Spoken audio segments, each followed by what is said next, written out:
Welcome to Burlap Teachers. Enjoy the video. You start by confirming prerequisites and then acting immediately. Check Android Studio and Java JDK versions because mismatch often breaks the SDK. Once done, verify Android Home or SDK root environment variables point to the correct path. Update them if wrong. Next, open the SDK Manager and install or update SDK tools, platform tools, and matching build tools. This establishes a clean baseline, so subsequent steps apply to a known, consistent environment, avoiding wasted troubleshooting later.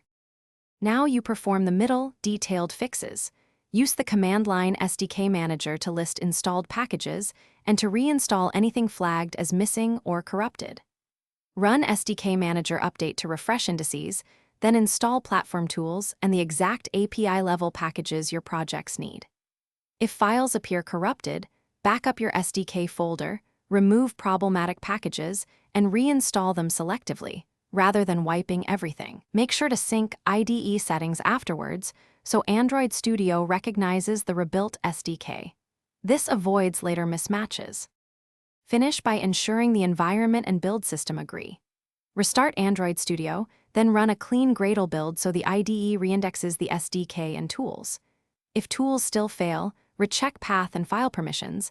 Sometimes executables lack execute bits or the path points to an old SDK.